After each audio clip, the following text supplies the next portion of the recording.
Salut à tous, salut à toutes. En France, la situation est très délicate. Les agriculteurs français sont en colère. Ils sont en colère très virulents et ils font des blocus. Ils bloquent toutes les artères, toutes les villes de la France sont bloquées par les cultivateurs, par les agriculteurs français. Ils sont en colère contre les décisions de l'Union européenne. Ils dénoncent des mesures prises par l'Union européenne qui n'arrangent du tout pas les agriculteurs français. Ils dénoncent la vie chère, la cherté de l'électricité et la cherté également de l'énergie qui les met en faillite à chaque récolte. Ils dénoncent et demandent le gouvernement français de revoir les mesures, sinon ils menacent de bloquer toute la circulation et de bloquer également toutes les villes de Paris. Regardez. On veut pas être comme l'Union Européenne, on veut pas être comme les Américains, on les emmerde. Nous on est français et on restera français.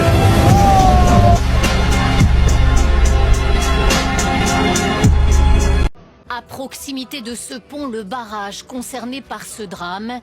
Et ici, la voiture qui a percuté la famille d'agriculteurs entre 5h30 et 6h ce matin. La mère, âgée de 35 ans, a été tuée. Le père et sa fille sont grièvement blessés. Selon le procureur, le conducteur de ce véhicule n'a pas intentionnellement percuté les abords du mur de paille dressé par les manifestants. 3 personnes de nationalité arménienne étaient à bord.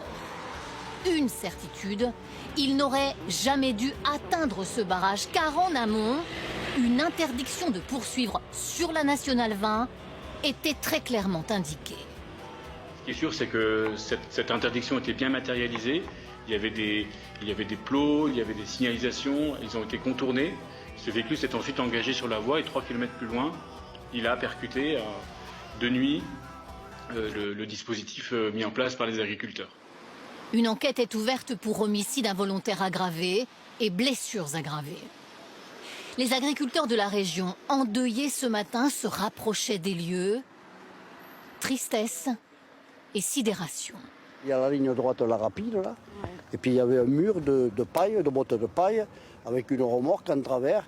Et eux, ils sont rentrés à fond ils ont fait l'impact dans la remorque et dans la paille. C'était des agriculteurs, des collègues. Hein. Voilà, une famille décimée. Voilà, c'est horrible. Hein. Les tests d'alcoolémie et de stupéfiants réalisés sur le conducteur sont négatifs. 2 passagers du véhicule sont blessés et hospitalisés. Par respect pour les victimes, les agriculteurs ont levé ce matin le barrage concerné. On veut pas être comme l'Union Européenne, on veut pas être comme les Américains, on les emmerde. Nous on est français et on restera français. Et en France, une semaine déjà que les agriculteurs expriment leur colère. Nouvelle journée de mobilisation aujourd'hui. Une manière de maintenir la pression sur l'exécutif qui doit détailler très prochainement des mesures d'urgence face au malaise. 2 autoroutes du sud de la France sont fermées aujourd'hui sur près de 400 km et d'autres actions sont menées ailleurs. On va rejoindre au péage de Saint-Arnoux en Yvelines Karim Yayaoui. Rebonjour Karim. Premier geste tout à l'heure du gouvernement envers les agriculteurs en colère, la menace de sanctions contre les distributeurs et industriels qui ne se conformeraient pas aux lois Egalim. Qu'en pensent les agriculteurs rassemblés là où vous êtes ? Alors c'est vrai qu'on a entendu Bruno Le Maire expliquer qu'il fallait désormais que cette loi Egalim soit appliquée véritablement. Évidemment, c'est un des éléments qui a été mis en avant par les agriculteurs dans leurs revendications. Cette loi Egalim est censée les protéger dans le bras de fer qui a lieu régulièrement avec l'agroalimentaire, l'industrie agroalimentaire et la grande distribution. Mais c'est vrai que cette loi n'est pas forcément appliquée et que les industriels réussissent à la contourner en quelque sorte et Bruno Le Maire c'est bien que c'est un élément important, mais ce n'est pas le seul.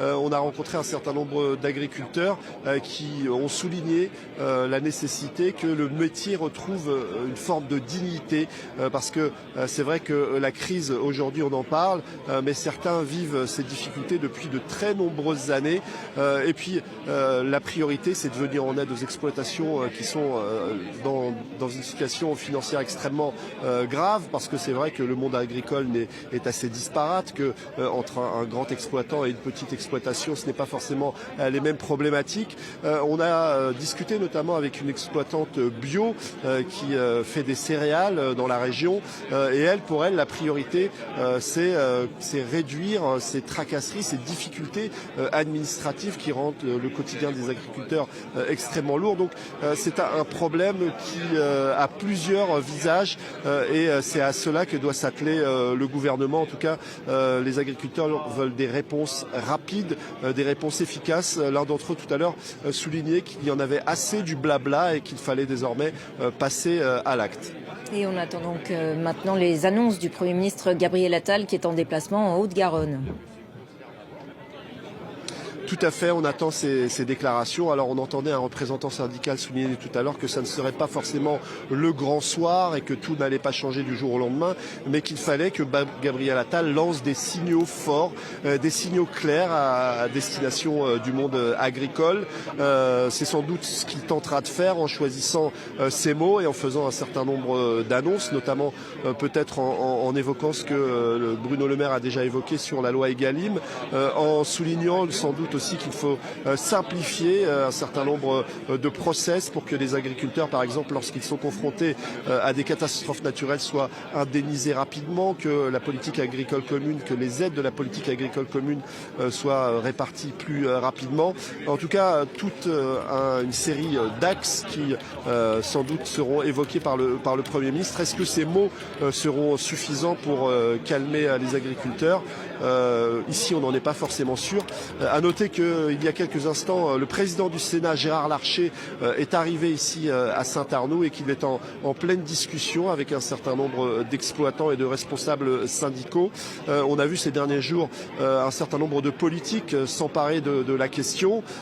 Évidemment, certains tentent de surfer sur cette colère des agriculteurs. Et ça aussi, ça ajoute une pression supplémentaire sur les épaules du Premier ministre. Merci beaucoup Karim pour ces précisions depuis le péage de Saint-Arnoult en Yvelines. Et autre image marquante, et là c'est l'un des plus grands barrages depuis le début de la contestation. 400 à 500 tracteurs mobilisés du côté de Strasbourg. L'image est impressionnante, interminable, filmée ici par un drone. Depuis hier soir, il bloque l'autoroute qui contourne la ville. C'est l'axe le plus important de la région. Donc c'est en direct de Nice, devant la préfecture.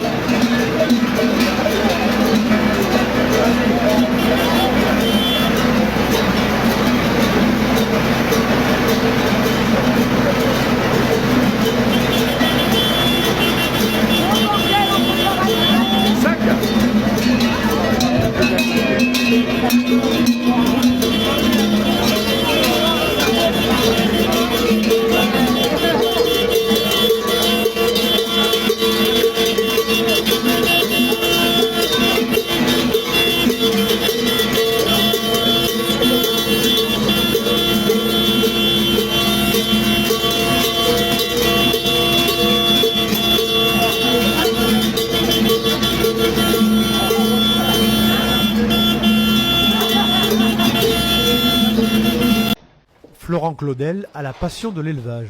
À 28 ans, associé à un parent proche, il gère une centaine de vaches laitières. Mais quand il fait ses comptes, il sait que son labeur est toujours mal rémunéré. Dans la filière, la grogne monte, ce qui pourrait provoquer des manifestations.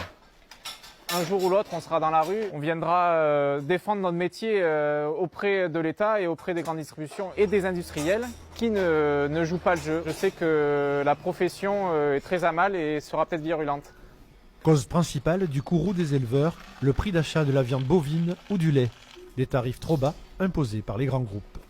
Le prix du lait vendu aux industriels est à 33 centimes. Le prix idéal, ça serait bien d'être à 36-37 centimes le litre. À la demande des responsables agricoles, les négociateurs de la grande distribution sont venus discuter des prix face au préfet, un débat qui a surtout engendré frustration et déception. On n'est ni entendu ni écouté. C'est pour ça qu'à un moment donné, il faut leur faire voir ce qu'il en est.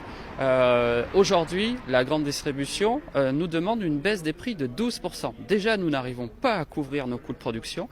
Il faudrait revaloriser nos prix et eux, dans le même temps, nous demandent de baisser les prix. Pour mémoire, la Dordogne a perdu 33% de ses élevages en 10 ans et côté revenus annuels, il y a de quoi frémir. Il était à 14 000 € l'année passée et il estime à 8 500 € si on continue sur des cours tels qu'on a aujourd'hui, vu l'augmentation des coûts de production. Ça laisse très difficilement de la trésorerie justement sur l'exploitation pour pouvoir continuer à investir et à faire tourner sa ferme. Des rapports toujours tendus avec les industriels, de possibles manifestations.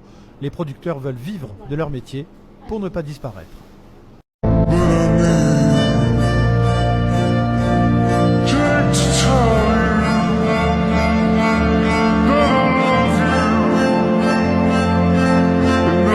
On veut pas être comme l'Union Européenne, on veut pas être comme les Américains, on les emmerde.